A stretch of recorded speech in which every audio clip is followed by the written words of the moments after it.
Bonjour tout le monde. 안녕하세요 여러분. 저는 프랑스어 살롱의 헤이즐입니다. 프랑스어를 배울 때 꽤나 까다로운 것이 바로 오늘 배우게 될 이 관사입니다.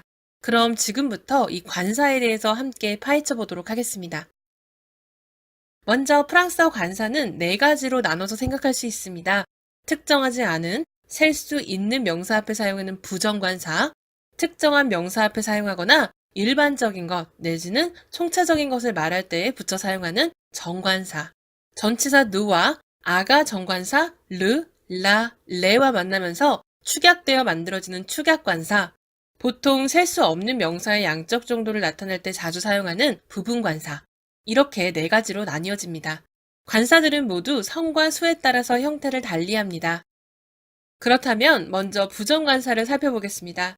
이름에서 알 수 있듯이 부정관사는 정해지지 않은 것, 즉 특정하지 않은 것에 붙여서 사용을 합니다. 영어로 말하자면 on과 같다고 생각을 하시면 되겠습니다. 영어에서는 이렇게 단수명사 앞에만 부정관사를 붙이지만 프랑스어는 복수명사 앞에 붙는 부정관사도 존재한다는 점이 영어와는 큰 차이점입니다. 남성 단수명사가 사용되는 부정관사는 ing입니다. 책 한 권, un livre, un livre. 여성 단수명사가 사용되는 부정관사는 une입니다. une. 차 한 대, une voiture, une voiture. 복수명사가 사용되는 부정관사는 대입니다. 대. 남성, 여성을 나뉘지 않고 복수명사라면 모두 대를 사용합니다. 책들, des livres, des livres. 차들, des voitures, des voitures. 이번에는 정관사를 보겠습니다.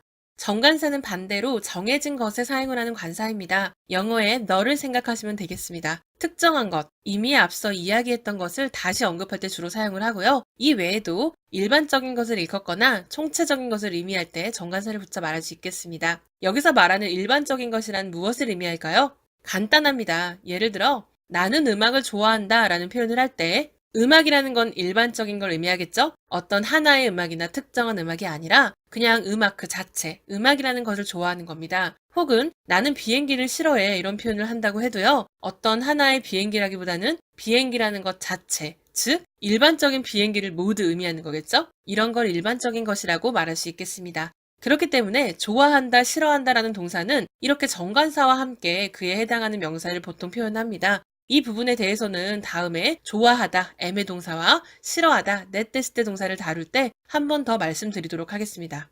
그럼 정관사의 형태가 뒤에 오는 명사의 성수에 따라서 어떻게 변화하는지 한번 살펴보겠습니다. 남성 단수명사가 사용이 되는 정관사는 le입니다. le. 그 책, le livre, le livre. 여성 단수명사가 사용되는 정관사는 la입니다. la. 그 차, la voiture, la voiture. 그런데 명사의 첫 번째 철자가 모음이거나 무음아쉬인 경우는 L에 어퍼스트로피를 한 형태가 됩니다. 예를 들어 그 나무라고 한다면 나무, arbre는 남성 명사이긴 하지만 첫 번째 철자가 모음이기 때문에 l'arbre라고 씁니다. l'arbre. 물론 여성 명사인 경우도 예외는 아닙니다. 여성 명사 université의 경우도 정관사와 함께 사용이 될 때는 l'université라고 해야 합니다. l'université.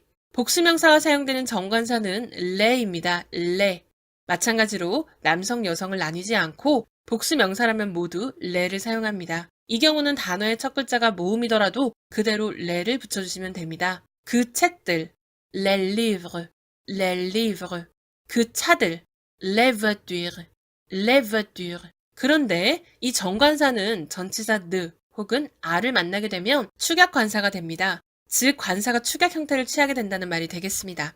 먼저 무엇 무엇으로부터 무엇 무엇의라는 뜻을 가진 전치사 느와 정관사가 만날 때는 어떻게 형태가 변화하는지 살펴보겠습니다. 전치사 느 뒤에 정관사 르가 오게 되면 누가 됩니다. 누. 전치사 느 뒤에 정관사 라가 오게 되면 늘라가 됩니다. 늘라. 전치사 느 뒤에 정관사 레가 오게 되면 네가 됩니다. 네. 부정관사 대와 생김새가 같습니다. 그러나 역할은 다르겠죠? 이번엔 무엇 무엇에 무엇 무엇까지라는 뜻을 가진 전치사 아와 정관사가 만날 때 어떻게 형태가 변하는지 볼까요? 전치사 아 뒤에 정관사 르가 오게 되면 오가 됩니다. 오. 전치사 아 뒤에 정관사 라가 오게 되면 알라가 됩니다. 알라. 전치사 아 뒤에 정관사 레가 오게 되면 오가 됩니다. 오. 그렇다면 축약관사가 사용되는 예를 몇 가지 살펴보고 넘어가겠습니다. 아침부터 저녁까지.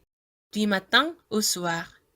무엇부터라는 뜻의 전치사 느 뒤에 명사 아침 le matin을 넣게 되면 축약이 이루어져서 du matin이 되겠죠? 그 뒤에 무엇까지라는 뜻의 전치사 아와 명사 저녁 le soir가 만나면서 역시 축약이 되었습니다.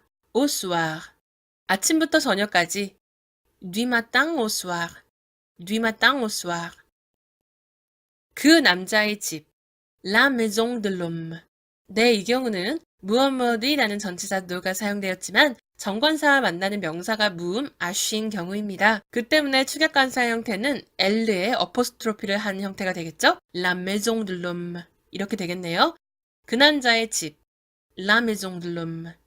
La maison de l'homme. 나는 미국에 간다. Je vais aux États-Unis.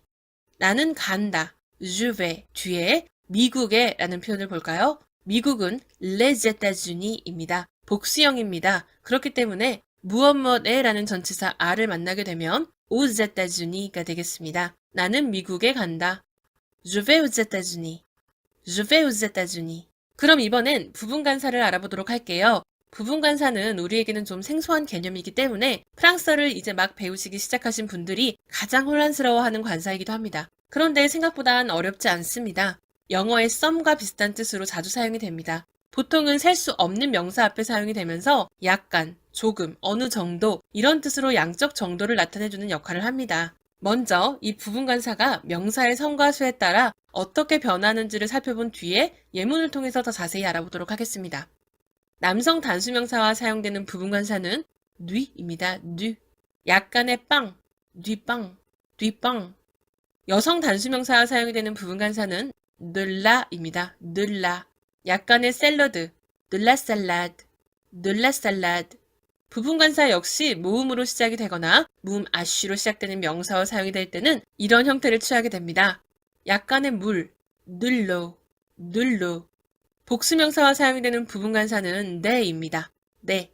부분관사는 보통 셀 수 없는 명사 앞에 사용을 하기 때문에 부분관사의 복수라는 개념을 인정하느냐 인정하지 않느냐 이렇게 의견이 나뉘는 경향이 있습니다. 그 때문에 문법책에 따라 표기가 되어 있는 책도 있고 그렇지 않은 책도 있습니다. 그러나 집단이나 전체의 일정 부분을 일컬을 때는 부분관사 대를 사용하기도 합니다. 지금은 이 정도로만 참고를 해두셔도 좋을 것 같습니다. 그럼 우리 이번엔 이 부분관사의 예를 조금 더 살펴보도록 할까요? 부분관사가 자주 사용되는 경우는 음식을 말할 때입니다. 음식은 셀 수 없는 명사입니다. 그렇기 때문에 먹다, 마시다와 같은 동사와 함께 부분관사를 붙여서 주로 사용을 합니다. 그럼 먼저 우리 먹다, 마시다 라는 동사가 주어에 따라서 어떻게 동사 변화를 하는지 간단하게 확인을 하고 예문을 연습해 볼까요? manger, 먹다. Je mange. Tu manges. Il mange. Elle mange. Nous mangeons. Vous mangez. Il mange. Elle mange. Boire, 마시다. Je bois. Tu bois. Il boit. Elle boit. Nous buvons. Vous buvez. Ils boivent. Elles boivent. 그럼 이제 예문을 만들어 보겠습니다. 나는 샐러드를 먹는다. Je mange de la salade. Je mange de la salade. 그는 빵을 먹는다. Il mange du pain. Il mange du pain. 나는 커피를 마신다. Je bois du café. Je bois du café. 그녀는 물을 마신다. Elle boit de l'eau. Elle boit de l'eau. 부분관사가 사용이 되었으므로 약간의 샐러드, 약간의 커피, 약간의 빵 등등으로 해석을 할 수 있고요. 나는 샐러드를 좀 먹는다. 나는 커피를 조금 마신다. 이런 식으로 해석을 할 수도 있는데요. 약간이나 좀이라는 의미를 굳이 넣지 않더라도 프랑스 사람들은 음식을 먹는다, 먹었다, 먹을 것이다, 혹은 먹고 싶다 등의 표현을 할 때 이렇듯 부분관사를 붙여서 사용합니다. 그러나 항상 그런 것만은 아니겠죠? 다른 예도 한번 들어보겠습니다. 피자를 생각해 볼까요? 나는 피자를 먹는다라고 말한다면 Je mange de la pizza 라고 말할 수 있겠습니다. 나는 피자를 먹는다. Je mange de la pizza. 피자는 여성명사이므로 부분관사 늘라를 붙여서 표현했습니다. 그런데 우리는 이 피자 앞에 하나라는 의미의 윤느를 붙여서 말할 수도 있습니다. Je mange une pizza 라고 말이죠. 이렇게 부분간사가 사용되지 않고 une pizza라고 말하는 경우는 한 판을 모두 먹는다는 의미가 됩니다. 다시 말해서 Je mange une pizza 라고 한다면 나는 피자 한 판을 먹는다 라는 뜻이 되고요. Je mange de la pizza 이렇게 부분간사와 함께 사용을 하면 한 판이 아닌 한 조각, 두 조각 혹은 세 조각 이렇게 한 판의 일정 부분을 먹는다라는 표현이 되는 거죠. 그렇기 때문에 당연히 음식을 주문할 때도 개수를 붙여서 말할 수 있습니다. 그래서 어떤 음식을 하나 주문하고 싶다면 주문하고자 하는 음식 명사의 성에 따라 혹은 윤느를 붙여서 주문할 수 있는 거죠. 예를 들어 샐러드 하나 주세요 라고 주문을 한다면 une salade s'il vous plaît 이렇게 말할 수 있겠습니다. une salade s'il vous plaît 혹은 커피 한 잔 주세요 라고 하고 싶다면 un café s'il vous plaît 라고 할 수 있겠죠? un café s'il vous plaît 네, 오늘은 이렇게 관사에 대해서 배워봤습니다. 앞으로도 다른 수업들을 통해서 이 관사들을 다양하게 접하시게 될 겁니다. 그럼 다음 수업에서 뵐게요. Au revoir!